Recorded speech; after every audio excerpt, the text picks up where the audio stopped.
All right, everybody, I'm going to introduce you to my preferred software for continuous improvement, and that is Minitab. www.minitab.com. We'll probably go there in a second when I show you some of the tutorials. This is used, 85% of statistics are made up on the spot, but I don't have a single client doing Lean Six Sigma and continuous improvement that isn't using Minitab. More importantly, my clients will actually switch from other software to it when we use it in the class.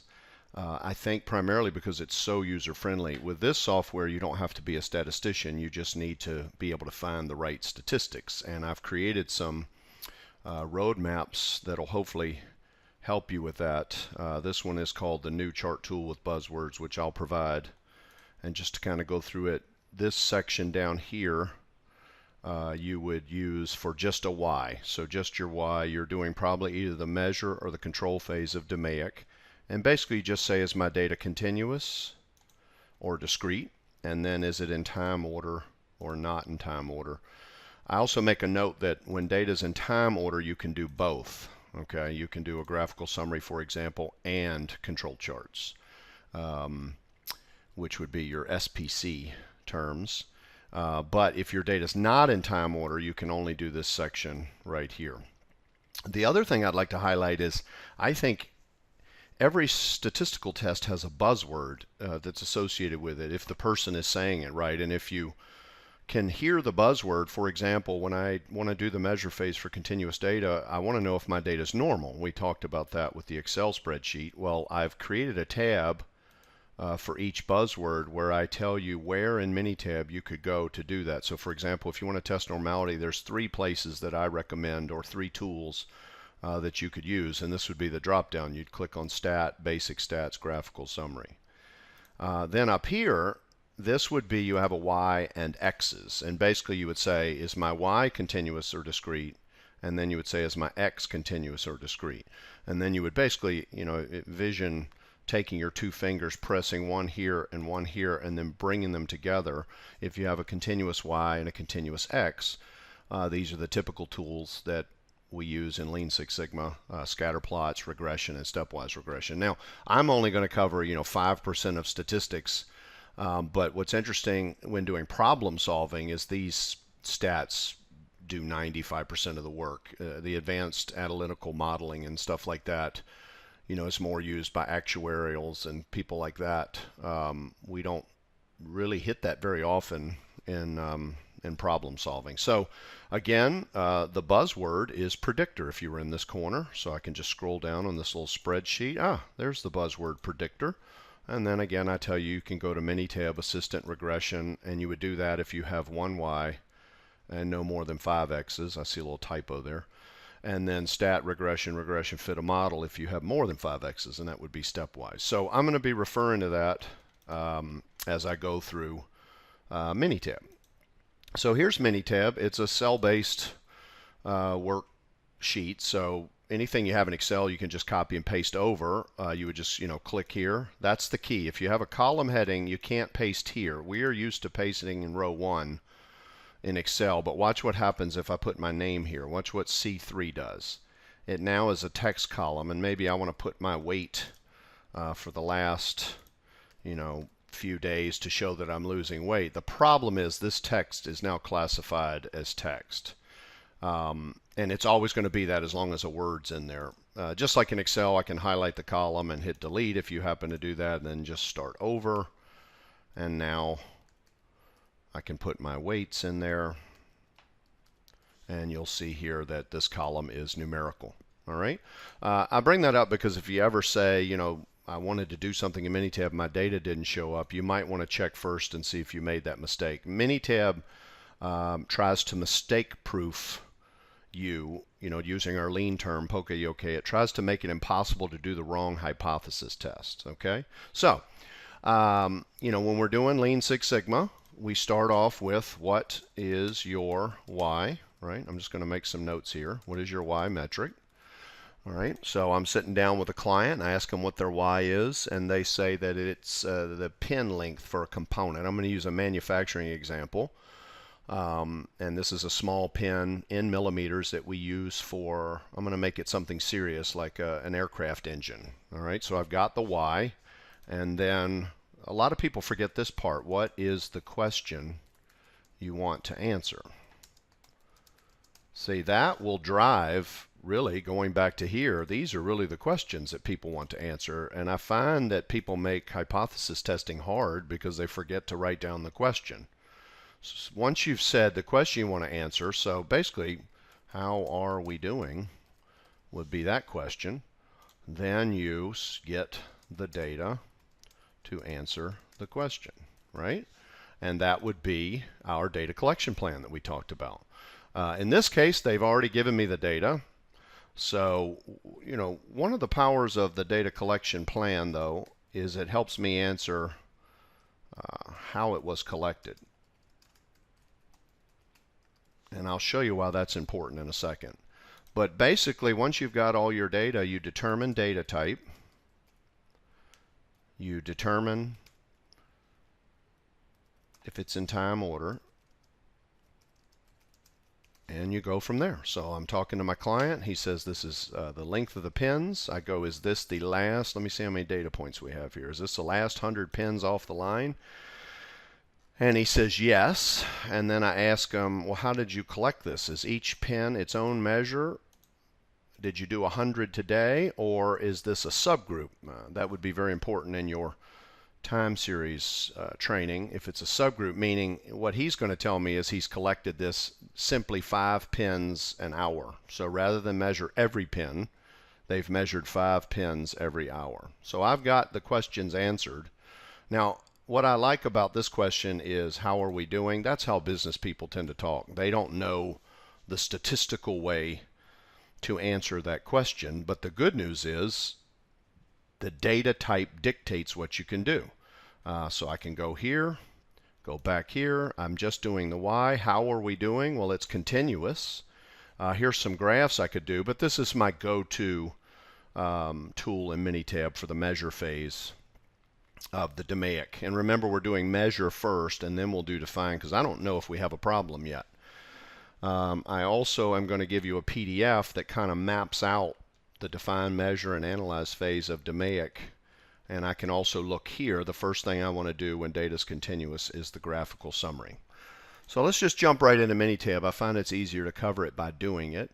You got a couple options. If I go to the buzzwords, is my data normal? That would be stat, basic stats, graphical summary. I also tell you to do that here, stat, basic stats.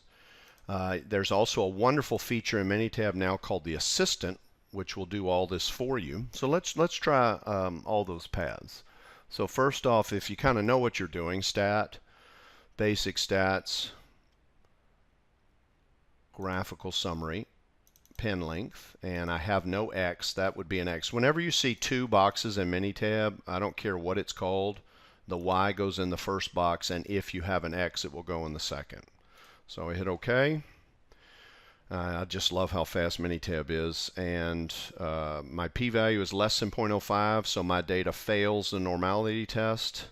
By the way, sometimes you can right-click here in Minitab and click Help, and it will take you right to an online support to include telling you how to interpret. I think this is why most college professors don't use Minitab, is frankly it gives away the answer. You can really self-teach yourself statistics in Minitab, because by going there I also have an example of a tutorial that I can do, and if you were to click this, it will open the file and we were able to assess the results. So it's just a phenomenal piece of software. So I've got all my basic stats. There's my median. The curve looks bimodal to me, which probably explains why the p-value is less than 0.05, which, I'm a problem solver, so when I look at data and charts and graphs, I'm not just running them, I'm looking at them to say, can I learn anything from this? Could one of these be the issue that I'm facing if there is a problem? Now, right now, we don't know if we have a problem. We just have the data. You can do hypothesis tests right here, however. If the manager says that all pins are supposed to be 15 millimeters in length, I cannot fit the average of 15 in the 95% confidence interval here, so I would reject the null hypothesis. We are not equal to 15. However, our median is, and this is why I say one of the things I do when dealing with non-normal data is I simply use the median. I find the median and what are called non-parametrics testing in problem solving are really the best way to deal with non-normal data, personally. The other option was assistant, graphical analysis, and I just love this roadmap built in here by Minitab. Like, if you didn't know what to do, just click Help Me Choose, and look at this. You don't even know what type of data you have. Click that, and it gives you an example. You say, okay, we've got continuous data, and then, what do I want to know? Gives me some examples. Yeah, you know, I don't want just a graph. I really want some data. Okay, there we go. So we're going to do the graphical summary. Is your Y in one column? Yes. Pin length. It is in time order. No X. Hit OK. And you get so much more through the assistant. This little thing right here next to the question mark is called your session folder. And if you click on it, it will take you through all sorts of stuff. It'll even give you, some example distributions. There's our data in time order. And it'll even give you a scorecard letting you know if your data is good enough, is this a good sample size, etc. So again, I like the assistant because it helps the lay person who doesn't do a lot of statistics. It actually gives you the answer. We failed the normality test. So what I'm going to do is use the median for my problem and goal statement if I have one. See, I don't know yet. This is just the basic data. So the manager's question was, how are we doing? We're doing continuous data. We did our graphical summary. So really, the capability analysis or the sigma calculator, as we've talked about, that's going to answer the question, how are we doing? Let's go to the buzzwords. And there it is right there. Am I capable? And it says to go assistant capability analysis and then follow this roadmap. So let's do that. Assistant capability analysis.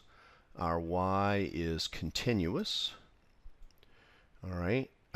Let's see. Our data is in time order, so we can do this. And Minitab just wants you to answer a question here. Is your Y, when Minitab says where's your data, it is talking about your Y and your Y only. So our Y is in one column, and it's called pin length. We collected data in subgroups of 5. By the way, I have a little teaching point. If you do not know what to put in the subgroup section, then you don't have one. So you would put 1, and that just tells Minitab that each data is raw data. We know we have a subgroup size of 5 because the manager said every hour I measure 5. And then we have to ask him, what are your spec limits? So you have to have a spec limit to calculate capability. We know his target. He wanted to be 15 millimeters. And let's just say that a pin can be 14.98 inches long all the way to 15.02. I just want to highlight, you don't have to have both, but you have to have one. Services, you typically just have an upper spec. It shouldn't take more than 5 minutes to check into a hotel, and you typically don't have a target. So let's hit OK. And unfortunately, we are not doing good. Not good at all. 47% of our data is out of spec for a sigma of 1.57. You have to add 1.5 to what Minitab gives you because they have bought into something called the 1.5 sigma shift, which if you're interested in that, just Google it. I love that Minitab gives you the answer here. If you hover over some of this stuff, it tells you everything about what's going on. But you can just see the data does not fit within the specs. Now, some of you, if you don't want to use sigma, but you come from a manufacturing background, if you'll just scroll, again, I clicked on the session folder. There's our time series plot. So our data has no special cause variation. It ran the X bar R chart for us, which is, by the way, if I go to the PDF, that would be the next slide to do. So believe it or not, the assistant's like a one-stop shop. Watch this. It tells us capability. It tells us we have no special cause variation. It gives us the p-value. And then here it gives us some of our metrics. But any of you guys and ladies in manufacturing that uses more of a CPK or PPK, they're right here. So our CPK is 0.15, and if you've ever taken an operations class, that should be above, around 1.33 is an industry standard. And you know, our data failed the normality test. However, one of the things Minitab will do is try to transform it for you, which I don't tend to do. I tend to skip that because I don't like that it actually creates new numbers. But in this case, it said it wouldn't work. So basically, we've done the measure phase if you look at the roadmap. But let me show you where this is. You can do a run chart or a control chart. If I go to my session folder, the buzzword is special cause variation. When you're doing a run chart or a control chart, you're saying, is there any non-random patterns in my data? And there's two tools you can do in Minitab, control charts and run charts. So for this exercise, I'll do a control chart. I'll go to Assistant, Control Charts. Our Y is continuous. We did collect our data in groups. It was 8 or less. It's the X bar R. All right, so pin length, subgroup size of 5, and I'm going to let Minitab draw the control limits, which, if you recall, control limits are simply lines drawn at plus or minus 3 standard deviations from the mean. Hit OK.